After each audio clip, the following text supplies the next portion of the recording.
Big breakfast with Robbie and Adam this morning. Now, in March of last year, Alex McKinnon and Teigan Power's life changed forever. Alex was injured in a tackle playing for the Newcastle Knights, and Teigan, probably unaware at the time, went into the role of carers. Today we're talking to them about the importance of carers. And as National Carers Week does get underway, it's awesome to hear their story. Guys, how are you this morning? Good, thanks. How are you? Not too bad. Now, when the tackle happened, Alex, Teigan, where were you on that night? I was at home in Alex and my house watching the game with some friends and just sitting down having some dinner. And when did you get the news of Alex's injuries there from on that night? So I watched it.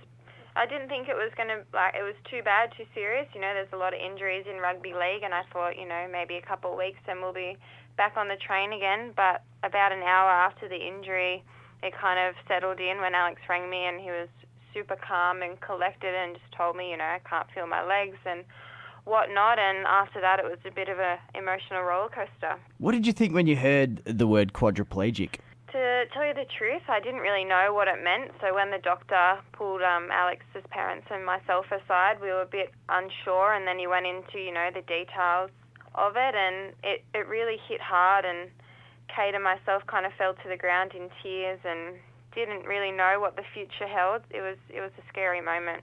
Now, Alex, when you were going through this, of course, this is what you do. League players tackle, and that's part of the game. But when did you realise that something was seriously wrong? I knew pretty much straight away.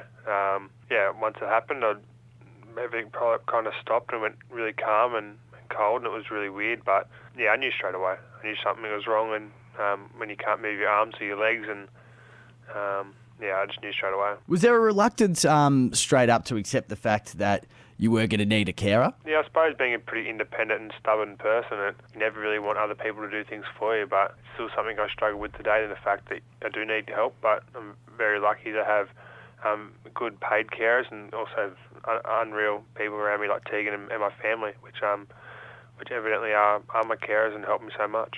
Now, Teigan, my grandma's quite sick as well. My family do care for her at home, so I understand sort of what you'd be going through as well, because not only is Alex in pain, but sometimes I guess being in a carer's role, you have to feel that pain as well in some sort of weird way. Yeah, definitely. We share the experiences together. I don't know firsthand what Alex is going through, but we talk about the good and the bad situations. So I feel the pain that way, and just by helping him day to day, I try and lighten the load and turn it on a positive head, I guess. Alex, with your rehabilitation, mate, obviously it's a big news story in so many ways and people want to know about it. How is your rehabilitation going? Yeah, it's going pretty good. Obviously not as fast as I'd like it to be, but saw some good improvement last week, which was really good, and I actually tried to do the thing that I did in the video maybe 2 months ago and I couldn't do it, so to see a bit of improvement is always good in anyone, with anything they do, but especially in my situation at the moment, it's good to see improvement, and just keeps you going that little bit more. Kurt Drysdale and his family's going through quite a tough time at the moment, but there's some good progress going on there as well. Can you tell us a little bit about that and how you guys are helping support him? Yeah, I've been spending a fair bit of time with him down in Sydney, and just seeing his family and just giving as much support as we can. Kurt was able to talk by himself the other day, which is really big, and when I seen him the first time and he couldn't really talk, so that's a massive thing for himself. And me and Teigan have obviously been through this and tried to get through it the best we could, but if we could add any support we could, we were always there, and just give a bit of support, I suppose. Now, Alex and Teigan, thank you very much for chatting with us today. Teigan, if people do want more information about National Carers Week, what's the best way they can get it?